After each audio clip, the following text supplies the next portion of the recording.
Successful rookie season. I'm Nick Del Porto. On the team, I'm the build captain and drive coach. If you're here at CCC, you've probably seen me on FTing this weekend as well. So I was responsible for the construction, fabrication, and some design work on our 2016 robot. I came up with pre-match strategy, made pick lists, cool stuff like that. Yeah, I'm Alex Letterman. I'm the co-chairman of our team. I'm also the lead driver, so I can help a lot with that. I also did most of the scouting data last year as well, so it was a lot of fun. Yeah. All right, so a little bit about us. We're from Design Tech High School in Burlingame, California. It's south of here, south of Elk Grove. We have a really small shop. It's 8 feet by 17 feet. That's like a generous estimate. We don't have any precision manufacturing tools at all. And last season we did pretty well. Yeah. So we were quarterfinalists at SBR. We also won Rookie All-Star. That was fun. We got to go to champs last year. We were quarterfinalists in the Curie division. Yeah. So basically what we're going to go over today, this is going to be a lot of cool information for not just rookie teams, but I know you guys might appreciate some of this. Basically team structure and organization. We're going to talk about how to structure your team. Fundraising outreach. Mechanical design principles for rookie teams, like simplified stuff that built a good robot your rookie season. Technical subjects, like we'll talk a little bit about CAD programming, that kind of thing in the build season. We'll talk about scouting and strategy, we'll provide some resources, and then we'll answer questions. So yeah, it's the general overview. Cool. So first thing to talk about is like the foundation of your team structure, how you're going to base it off of. There's a couple ways you can structure your team. These are just a couple of the more general ones. Mentor-driven. Mentors are sort of the overruling power. They will sort of tell you and guide you along the way. Student-driven, all run by, I know there's a lot of teams that have this student hierarchy. Their mentors are there to work alongside them, but the students ultimately make all the decisions. There's a mix where you have the mentors working alongside the students and they work together to accomplish their goals. So you need to find a balance of what works best for your team. Yeah. So then, this is how our team is structured. Yeah, so we have the mix with the balance between the mentors and the students. We work alongside the mentors. Decisions are decided by students, but with guidance from the mentors. The robot is fabricated all by the students. Input is suggested by the mentors. We have a co-chairman, or two co-chairmen, I suppose, business lead and a technical lead. And we have subgroups underneath all of those divisions. And there's mentors on each section that will help out and collaborate with the team to get work done. Yeah. So, creating inter-team cohesiveness. So this is Alex's favorite. Yeah. subject. So communication is the key to success. If there's anything that you guys want to get done, it's communication. That's the one thing that'll make your team run. It'll get things done. Otherwise, if you have no communication, everything's just going to collapse. There's a couple ways to communicate: email, Slack, things like that. You just need to figure out what works best with your team, collaborate as a group, figure out how you're going to communicate and structure your team that way. You don't want to step on each other's toes. That's a big thing. Yeah, don't use email if you're going to discuss things, meet up like one-on-ones or in groups. And build mutual respect, like you're working together as a team. You don't want to have any conflicts. Yeah. So. All right, project management. Apart from communication, project management is also a key thing to have, whether you want to set up Gantt charts or things like Asana. Last year we used Team Gantt, a little bit of Slack, Basecamp and Trello. We played around with a couple of them this year. We're using mainly Asana and Slack. Those are our main things that we're focusing on. They work pretty well. If you guys want to check those out, we'll have some links at the end. If you have time for them, it's a great thing to implement. I know some teams just use pen and paper to write stuff down or just a Google Drive. But we think it's a very valuable thing to learn. Yeah, so Slack is really great for communication because instead of email where you have to write a whole email, it's easy to talk back and forth. And email's bad, gets disjointed, it's hard to use when you have a lot of people. Yeah. And my apologies if the slides are getting cut off, it's just how the projector set up. Yeah. All right, physical meeting structures. We have structures once or twice a week, usually on Wednesdays or Fridays. The one thing you want to do is have an agenda. You want to have your meetings be cohesive and smooth. You don't want to have any wait times or things like that. You want to have an organized structure and foundation to your general meetings. So you want to keep an agenda, and you want to make sure everyone takes notes and knows what they're talking about. So the whole point of the agenda is to get people informed in what they have to do. So we have people who are scribes in our team who take notes and then distribute them to the rest of the team. after the meeting.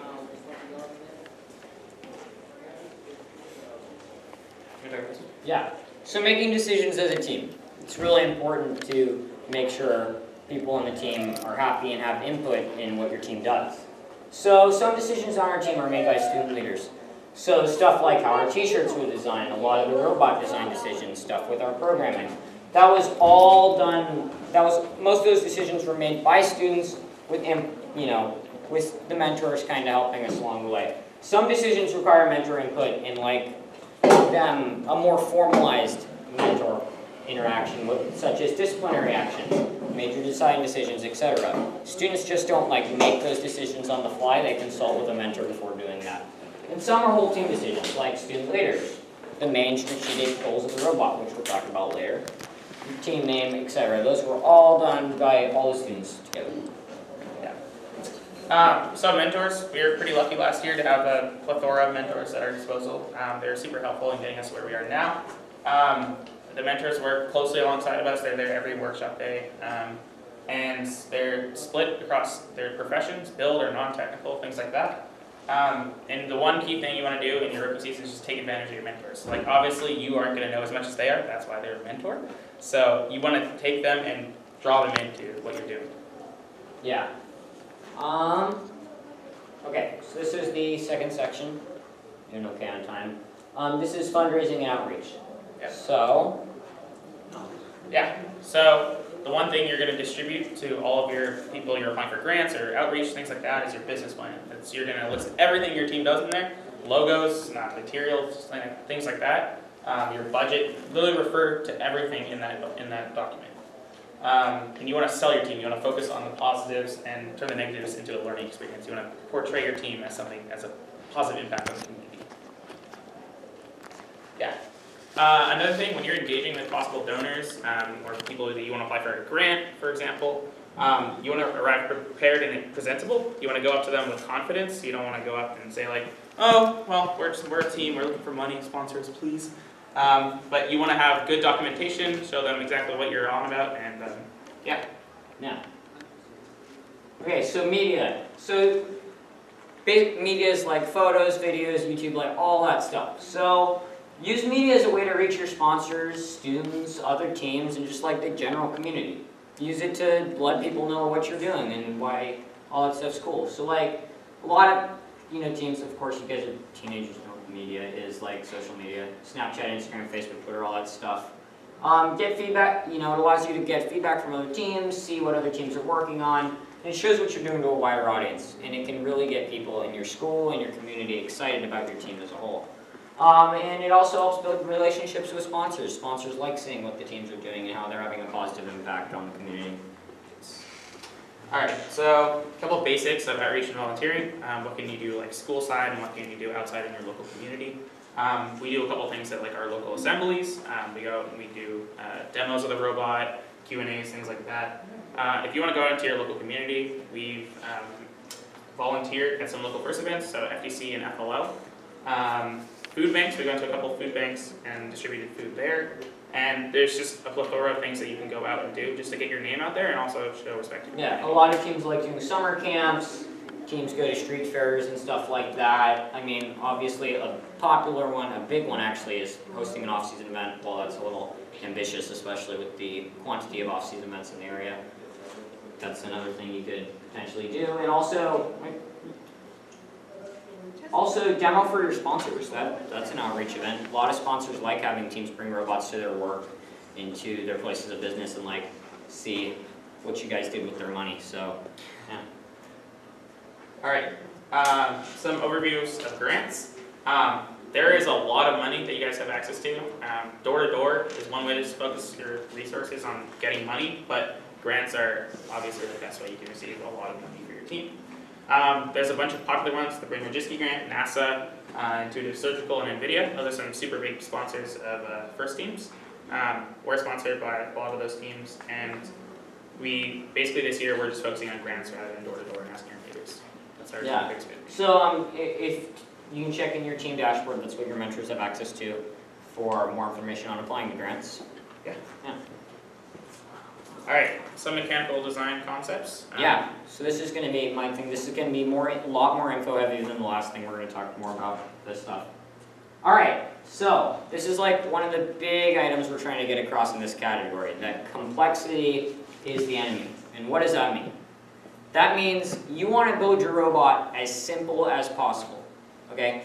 And so we're going to look at, so like keep it simple. So do you guys know who Karthik is? He's a really famous like first robotics guy. He's on a team in Canada, and he's one of the most brilliant like strategists and stuff for first robotics. So he has these things called golden rules, 2 golden rules to robot design. And golden rule number 1 is always build within your team's limits. You always want to make sure that you're not overstepping what you can do. And we'll talk about a little more how that works. But you also want to perform one task well. You want to be good at 1 or 2 things. You don't want to focus on lots of different things. So let's say this year's game had a multitude of different aspects. You could scale, you could cross, you could shoot high and low. You don't want to build a robot necessarily that, if you can build a better high goal shooter than a robot that can do everything, you want to focus on 1 or 2 things, making them good instead of having a bunch of different stuff that works kind of okay. So that's the second golden rule, which is if a team has 30 units of robots, so a robot's like a container, it can hold 30 units of functions, right, or of mechanisms. And each function can be a maximum of 10 units, right? It's better to have 3 functions that take up to 10 units than 5 functions that take up 6 units each. Does that make sense? Like, you want to focus in on 1 or 2 things instead of trying to, spread yourselves thin, trying to do every single thing, because that's a really easy way to dig yourself into a hole and get stuck. Add on that real quick. Oh yeah. Yeah, so sort of like the basic economics specialization, which is like one of the main things you have to learn. You're going to work better if each team individually specializes in something. That's Yeah. And so like another big thing for a rookie team or any team is if you don't think you have the resources to build a custom chassis, use the kit chassis or use VersaFrame, because those are 2 really great options. We're going to look at some robots that use those. So this robot right here, 5136, they were a finalist at the championship in 2014, which was their rookie year. They were actually on the Alliance with the Citrus Circuits that made it to Einstein. As you can see, it's a pretty simple robot. They've got a kit chassis. That's the first version of the Andy Mark chassis that comes in your kit of parts. And they've also just got this simple tube structure and some pistons to intake and shoot balls. And that's really easy, and they got really far. This robot here, this is 1318's robot in 2015. This one won 3 district events. It was based on a stock, non-modified at all kit chassis with just like square tube mounted to it. So they built a really simple elevator mechanism that could intake, tows, score, and they won 3 district events to show it. Now this one here. This is 694, and while I agree their robot, like what's on top of their kit chassis is pretty complicated, they won Curie, they used a kit chassis, and they're a veteran team. It's not like they're a rookie team and they have the resources to build their own custom chassis, but they realize that the kit chassis is going to get them more bang for their buck, and they're going to be able to spend more time iterating on the mechanisms, and that's how they were able to have a good shooter that won Curie. And then this one here, 5254. This was in 2014, their rookie year. This was a semi-finalist at the Finger Lakes Regional. They did okay, but this is a good example of if you don't want the kit chassis route, you can always go with VersaFrame. VersaFrame from VexPro is 2x1 tube that's got pre-drilled holes and a bunch of different mounting options, so you can mount tubes however you want them to build whatever you want. So that's a good example of a more custom solution that's still pretty easy and you're not going to take a bunch of time doing.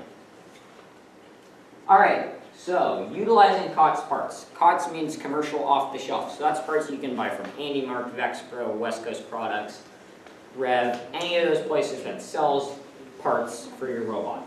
So try to use as many as you can. Typically it's going to be better to use something that they sell and has been proven than making your own, just like with gearboxes and stuff like that. So, if you have the resources to make custom gearboxes, great. If not, there's really great options from companies out there. So hubs, wheels, gearboxes, etc. You don't have to make your own of those. There's proven options that already exist. Vex Pro, Andy Mark, Bainbots, West Coast Products, all have some really good stuff for your robots. Even teams that reach Einstein use COTS parts. So yeah, use COTS gearboxes when you can. It's way easier to integrate an off-the-shelf part than to design and make your own. While it may be easy to design, it's harder to make. Yeah, versus planetaries are really awesome. And as a side note. Yeah. So CAD, for sure you guys all know what that is. We utilized it this year, or I guess our rookie year, and it was super helpful for manufacturing and fabricating a robot. We could prototype and then later on transfer that and append it to our actual robot. We CAD'd all the essential parts of the robot, and we ended up making an actual model of a robot that we can simulate stuff with at the end. You don't want to overcomplicate things, but you want to figure out what your robot's going to look like so that you can print out build drawings and things like that, so you can get your robot built in time. Yeah, so like to overcomplicate things, while it's cool to do simulations and stuff like that, you're probably not going to need to, and it's probably not going to be that useful anyways. So using CAD for your initial design work is great. You can prototype using sketches, which you can just sketch out different mechanisms and see how the geometry works. And then once you've done that, you can just kind of make a rough block CAD of your robot where there's not that much detail. You don't have to add in holes and all that stuff. You know, do circles for gears, stuff like that. And yeah, you can easily make a robot in CAD to see how your geometry and all that stuff's going to work before you get committed to a design. All right, so on to the next section, just technical aspects of build season. All right, so prototyping best practices. You want to get as many ideas as possible, quantity over quality. That way you can single out which thing you're going to do, but you're not going to focus on one area that you just can at the start. You don't have to refine your prototypes, you can make tons of them, but you want to make sure that you know what you're going to be designing before you put all of your resources into it. And you want to fail fast and fail often. You don't want to have to do this and then 2 days before you're going to go compete, it falls apart. So just get all of your prototyping done and make sure that it works by the time you start putting your research into making your actual robot. So prototypes don't have to be refined. Try to do as many as you can, and we're going to look at some really great examples of prototyping from a few teams here. So first, on the left, this is us. So that's a stock kit chassis with some 2x4s mounted to it and a camera, and that simulates the geometry of our intake on our robot. So that allowed us to see play with how far off the ground the intake needed to be, stuff like that. This was a prototype of our side rail, which is just a 2x4 with some wheels attached to it. That allowed us to see the geometry going over the defenses without spending all the time assembling the whole thing. In the center here, it's 254. That's Barrage, that's the robot that won the 2014 championship. And on it, it has a simple laser cut shooter to see how a taller robot would navigate the field and shoot. And then over here, this is 971, some pictures of their prototypes. This one I think is really cool and particularly like. It's a shooter mounted to a bike rack. It's actually pretty neat how they just used some C-clamps and some metal and wired up a motor to test a single-wheeled shooter. And then right here is an initial prototype of their shooter that they used this season, and where they just used some aluminum extrusion to mock up a shooter pretty easily. Yeah, so we talked a little bit earlier about project management and how you're going to get all of your stuff done on time. And one of the good things about it is you can get your stuff done, but you don't want to overcomplicate things. Don't put in like, oh, add bolt here, add bolt there. You want to make sure that you know what you're doing, but you don't want to spend all of your time and resources on that. Parts management, Cheesy Parts is super cool. We used that a little bit last year towards the end of our season. Yeah, what it does is it generates part numbers for all your CAD parts, and then it also lets you track the manufacturing stage of that so you can see when things are done. Yeah. And you want to set a schedule building onto the project management side. You just want to make sure that you know when things are going to get done, and you're going to set deadlines for them. All right, so using mechanical drawings. Mechanical drawings are really cool and really awesome. So what those are is they're just drawings, you can generate them in SolidWorks where they show different parts of your robot with dimensions and stuff like that. They're really great for fabricating things. Without them, we wouldn't have finished our robot. So it saves so much time and confusion from going over to your CADers and saying, hey, where does this hole go? Because they just print out a whole sheet that you can mark with dimensions of everything, It's great. And so learn how to do them well, because no one can read or understand a super cluttered drawing. So spend some time practicing that before the build season. It's a great tool to have. And another kind of trick for this is if you print out a drawing 1-to-1 to scale, so the drawing is the same size as the part, and you can cut it out and stick it with glue stick to whatever metal part you're working on. This is a little trick I got from 971. And they do that for a lot of their sheet metal parts, where they just stick the part on, and then they can see where to punch holes, where to make bends and stuff like that.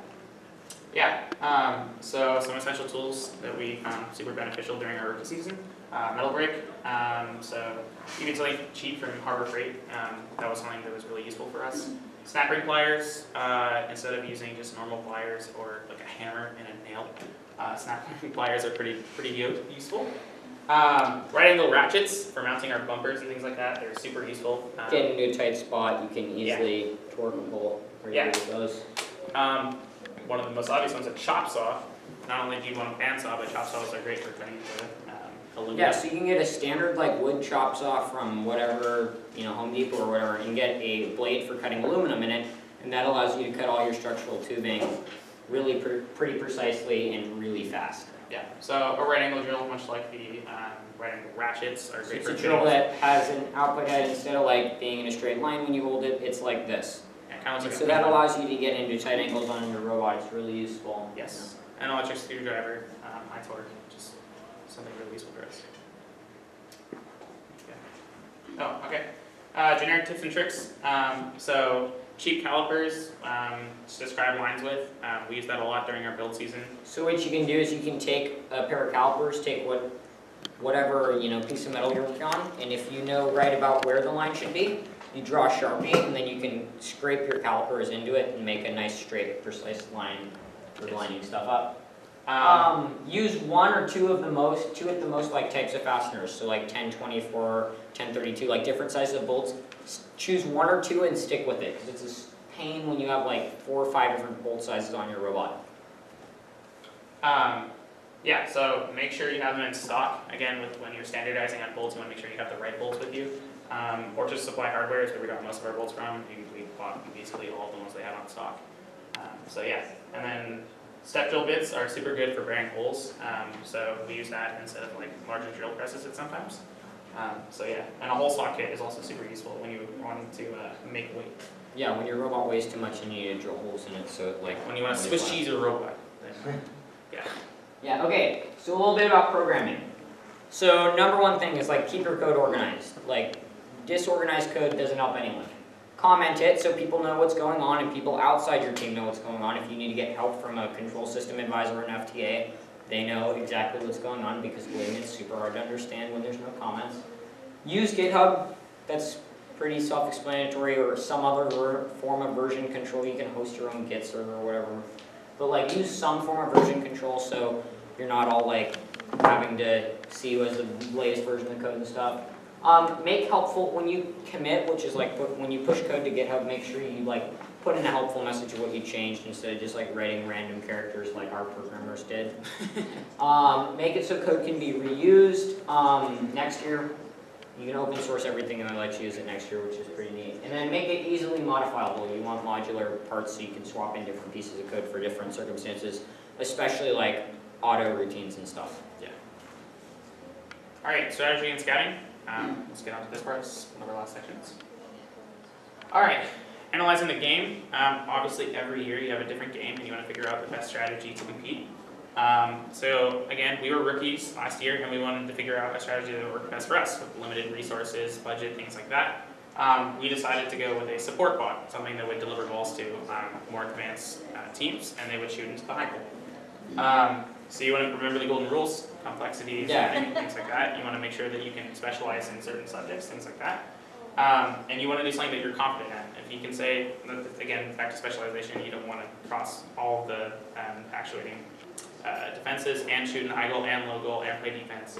It's just not going to work. Yeah, so like a good example, like if you have time later, you can add functionality because you're allowed 30 pounds of stuff to bring into an event. Good example this year with scaling. If you look at all the really good teams, they didn't scale until the championship. 254 didn't scale until the championship. 971 didn't scale until the championship. plenty of good teams, like, focused on building a really good high goal shooter or a really good breaching robot and then added the functionality later, which you can do. Yes. All right. All right. Systems for data collection or scouting.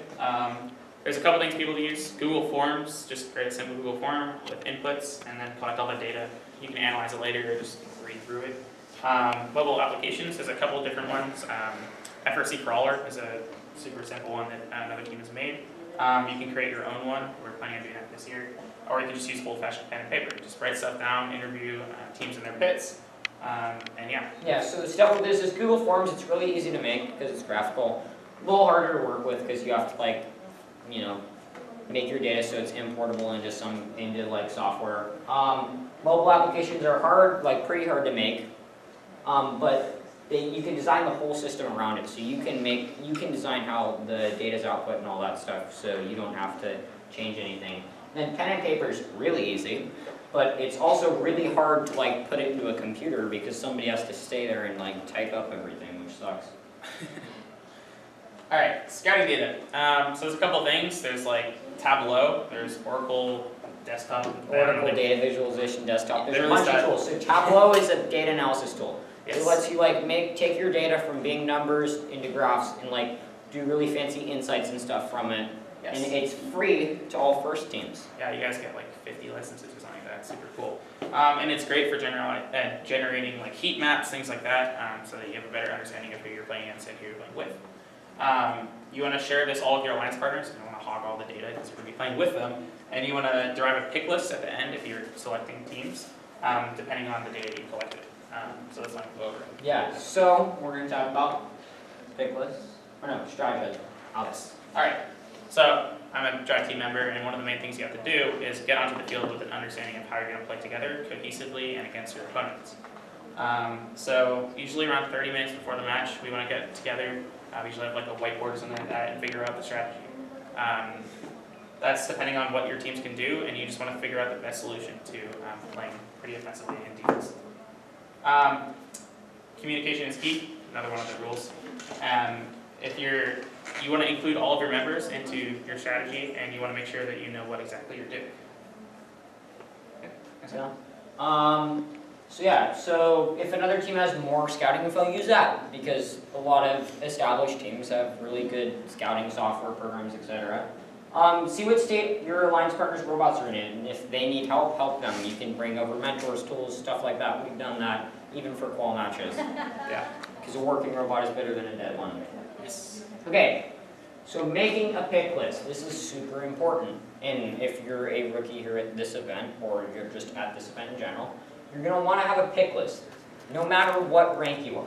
Okay, so don't be blindsided when or if you are an alliance captain, because it easily could happen. A lot of times, teams within that top 8 are going to get picked by the first few seeded teams. So yeah. So picking off the ranked team list that they show, that says each team's ranking, that's a really bad idea. Because a lot of the times the next highest ranked team isn't going to be the best team for your alliance. So choose teams that you know can perform or teams that you can help perform.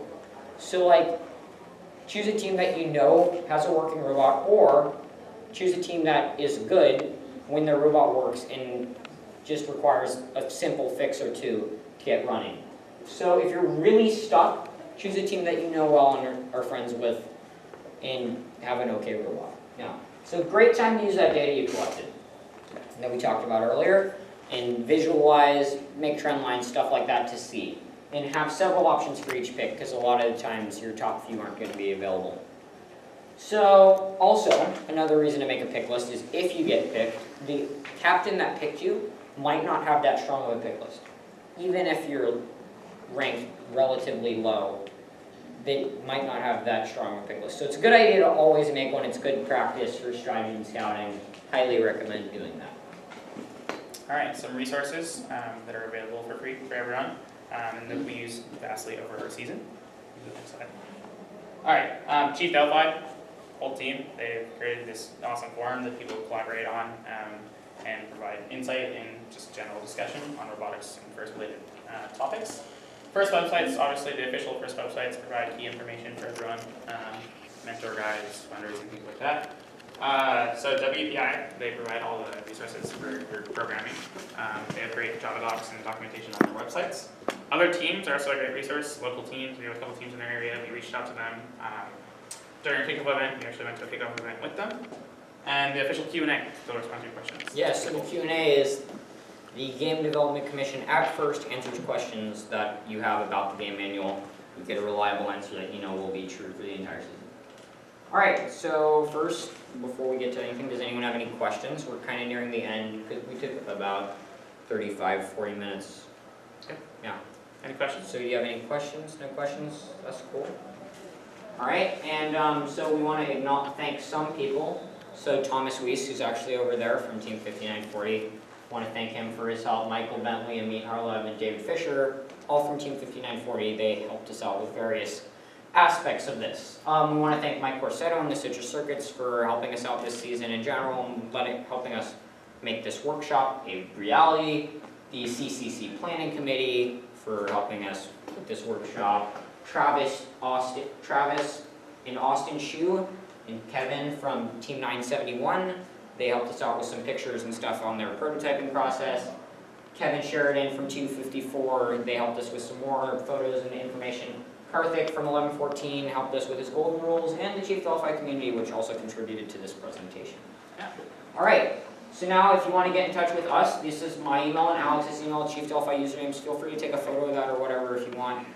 And yeah. Thank you very much. Thank you very much for coming.